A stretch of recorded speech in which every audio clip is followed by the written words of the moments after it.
What's up, everybody? It's your boy Brandon Blakney, aka Brandon Lee TV. Welcome back to the Live with Brandon Blakney Podcast. Now kick back, relax, and come take a ride with me. It was a huge weekend for women's hoops with some major storylines and big-time ranked matchups. I mean, we had UCLA look like the number 2 team in the nation. They look like with just too much size, sheer size for UCLA. They picked up a big dub and look like they are Final Four bound for show. On the other side, you got South Carolina, the number 1 team in the nation, with a nice win. And they just passed their biggest test of the season thus far. And then closing it out, those Uconn Huskies. We called out that supporting cast to come help Paige Beckers and Aaliyah Edwards. And y'all, they answered the call. But before we get into all that, make sure y'all hit that subscribe button for all the latest and the greatest. And join our memberships. We got that exclusive content coming daily, weekly, whenever you need it. Now, let's get into it. You are now locked into the Live with Brandon Blakney Podcast. Here is your host, Brandon Blakney. So first off, man, Florida State fought hard. Shout out to Florida State. But they started 1 for 15 in the first half. And UCLA took full advantage and really never looked back in this one. And you could tell the sheer size of UCLA was major in this game, as they almost doubled the point total of FSU in points in the paint. So UCLA took the dub 95-78. They were firmly in control of this contest. And the size, because Florida State shoots a lot of threes. And I figured, with Lauren Betts in the middle, she had 18 points in the first half. I figured she was going to be a serious problem. You see, UCLA out-rebounded the Seminoles 47-32. Straight killed them on the glass. 5 blocks. And then we mentioned the point differential in the paint. Almost double points in the paint for the UCLA Bruins. The size was just too much. We mentioned Lauren Betts, who finished with 22 points and 18 rebounds. She was just a whole lot to deal with in the paint. They could not keep her off the glass. She created so many extra opportunities and got so many second chance points for UCLA. She is just having a great year, gotta say it. And then she wasn't the only one, though. And Ucla finished with 16 points, 8 boards, and 4 assists. And she was major. Like, she is such a skilled forward when you look at it, man. Like, her size and ability to put the ball on the floor, shoot the 3 ball, get her shot off the dribble, shoot the mid-range, get to the cup, finish through contact over smaller defenders. She is a mismatch nightmare, and she can guard multiple positions around the perimeter and down low in the paint. Her and Betts was causing all types of problems. I mean, Lauren Betts at 6'7".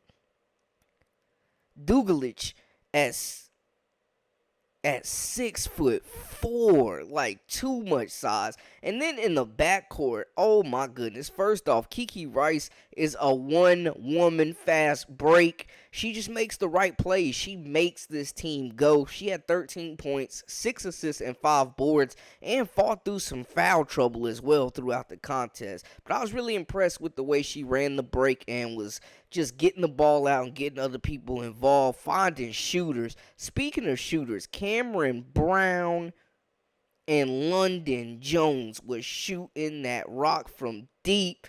Jones finished with 14 points. And then on top of that, you got Gabriela Jaquez, who's 6 foot in the backcourt. Just length, and more length for UCLA. They had 5 players scoring double figures, almost 6 with Jaquez, the well-oiled machine. Look, man, UCLA is going to be a problem. They are going to be a mismatch nightmare, a very tough out, and they got to be the favorites for the Pac-12 championship, man. Just a well-balanced oil machine. They pass the ball. They find open shooters. They get good shots, high high percentage shots. They got players that can make plays off the bounce and get their shots as well. We can't forget about Charisma Osborne, who finished with 16 points as well, just making shot after shot after shot. Her and Jones was lighting it up for three. Every time FSU came back close and scrapped and clawed and cut this game to single digits, Osborne was making a big shot.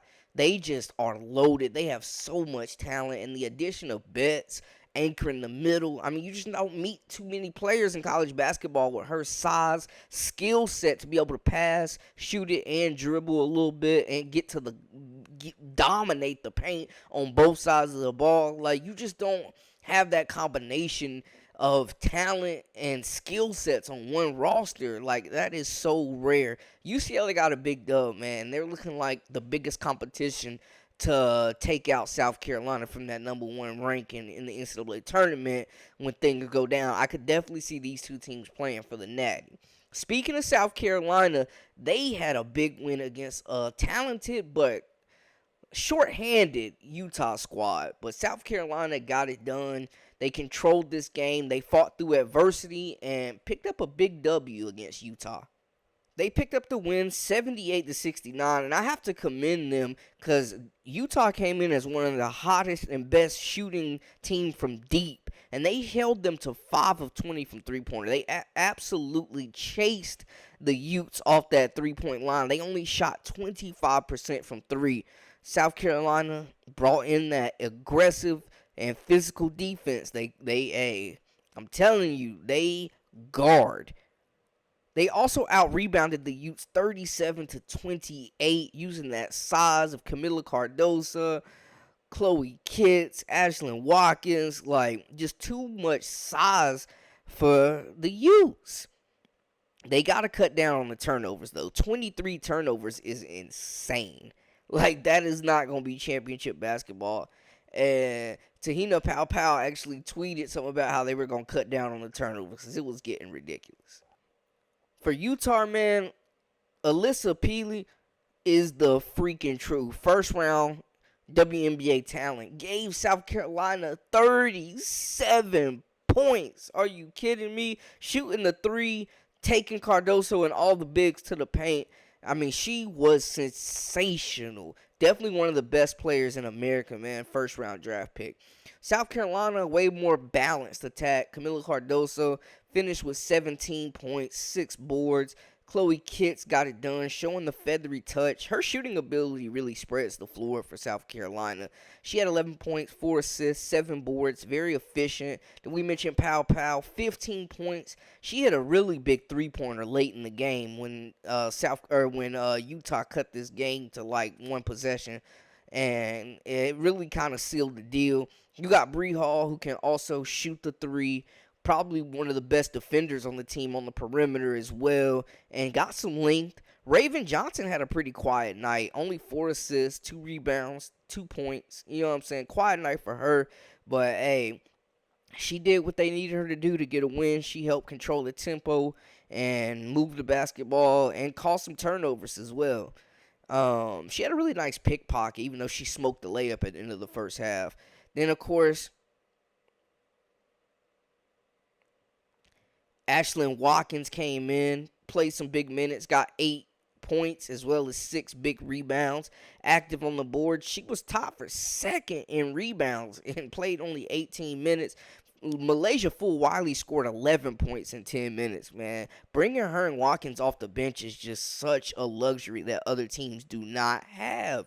That depth is insane, and 11 points in 10 minutes for the freshman. She is a torch, just a fire starter coming off the bench. This was a big game. Like, South Carolina got tested. They really did. They really had to work for this one. And we can say they're battle tested. They played some tough games. They faced adversity, and we've seen them for 3 games fight through adversity, overcome some difficulties, trail in some games, and fight back and come back to win games. You know, this is a tough group. You cannot talk enough about the addition of Pau, man. Just being able to run the point guard position, also get her shot, be a big-time shot maker, open the floor up for everybody else, but also that experienced guard who's calming the pace, keeping everybody organized, and just poise, man. She is just pure poise. She's like another coach on the floor. So big win for South Carolina. I told y'all though that Utah was going to be a challenge for them. People were telling me South Carolina was going to blow them out in the first quarter, second quarter. It'd be over by the third. It definitely wasn't. And Peely was out there getting buckets for Utah, man. She was a problem. And if Utah would have been at full strength, this game could have went another way. But I'm not one to harp on that. Coulda, woulda, shoulda. South Carolina got a big W. Dawn Staley coached her team to another exceptional win, and they remain undefeated in the class of women's college basketball right now. And I'm loving how they're responding to these challenges, because we know one thing for certain. South Carolina is going to get everybody's best shot every given night. They playing them is like Team Super Bowl, national championship, whatever you want to call it. So they definitely come in guns a-blazing and full force at South Carolina. Closing out the busy Sunday was Paige Beckers. That matchup between her and Deja Kelly, which kind of disappointed, man, because Deja Kelly kind of got locked up. I ain't gonna lie. They was doing a job on her, KK Arnold, and that backcourt, man. I'm just telling you, they was chasing around Deja Kelly all night. Uconn got a pivotal win. The supporting cast stepped up, and I think that this win could push them and change the course of their season. I think we see Uconn get back on track now and reel off a bunch of wins straight. Beckers was the best player on the floor, flat out. She got everything she wanted, big shot after big shot. She started hot. She finished hot. A game-high 26 points for Beckers, and she's just showing that she's back to that elite form. You know, Coach Ariama expects a lot out of her, and she's delivering. Aaliyah Edwards, big double-double, 16 points, 11 rebounds. I mean, she was a second in rebounds for the whole game, led Uconn. And then the supporting staff, man. Like, honestly, these guards came and made shots. Nika Mule, 12 points, 6 assists, getting back to that form they need her at. KK Arnold, another well-rounded game, 7 points, 5 assists, 4 rebounds, and was playing some really good defense. On the other side, Ashlyn Shade, 8 points, 4 rebounds, 2 assists for her. Aubrey Griffin chipped in another 5 points, 8 rebounds, 4 assists, showing some versatility. And they rebounded as a team. They did not leave it all up to Aaliyah Edwards. And Carolina definitely had the size advantage. And to be honest with y'all, and we can look at it, they won the rebounding battle by 10, still 43-33. But the 19 turnovers killed them. 17 is no better for Uconn, but 19 turnovers. Carolina is not that good to be turned it over 19 times and winning games. And then, of course, you know, they shot 3 of 10 from 3, and they missed 5 free throws, man. That's just not winning basketball. But Uconn did not win the rebounding battle, and I figured they wouldn't. But more importantly, they won the game, well-balanced. The supporting cast really came and supported Paige Beckers. They heard the cries. They heard the pleas. And this group really showed what they're capable of. I loved how they came out and played. They were aggressive. They set the tone. They were playing good team defense, making Carolina work for everything. And they did a great job shutting down Carolina's top players. Deja Kelly had a long night, had 11 points, but it was very hard-earned. I figured Gak Dang was going to do her thing. 13 rebounds, 14 points. She played great. Lexi Donarski also had a good game, 12 points. But the stars really didn't show up. They never really got going for the Heels. And that shout out to Uconn's pressure. This was a home game for Uconn, basically. The event was held in Connecticut. The game was just packed out. It was a Uconn homecoming. What did you expect? Paige Beckers put on the show. When the lights are on, the brightest stars perform, and that's what she did. She was the best player on the floor, without a doubt, bar none. Best player on the floor. Aaliyah Edwards complimenting as well, playing big in big games. Both teams needed their stars to have big games, and Uconn stars came through. The supporting cast did their thing, and they moved the ball, man. They looked really good, like team basketball. The stuff that we hadn't seen in previous weeks. They were sharing the basketball as a unit, everybody finding shots within the rhythm and the flow of the offense. Uconn, I think, turned a corner last night, y'all. I think Uconn turned a corner last night. I really do. I don't see them losing for a while. I think the months of December and January are going to be really fruitful for a team like Uconn. I'm excited to see what the Huskies do next. You know what I'm saying? This was a big game and a great coaching performance for Gino Auriemma. Like, this was just exceptional. This is the performance they needed, I think, to catapult them through the rest of this season. Big momentum builder. Great hoops all around, though, man. I was happy to see it. Y'all let me know in the comments how y'all feel about the matchups and how these teams will be doing moving forward. That's a wrap for us. Make sure to hit that subscribe button for all the latest and the greatest. I'm Brandon Blakney, a.k.a. Brandon Lee TV, your host. Until next time, hey, we out.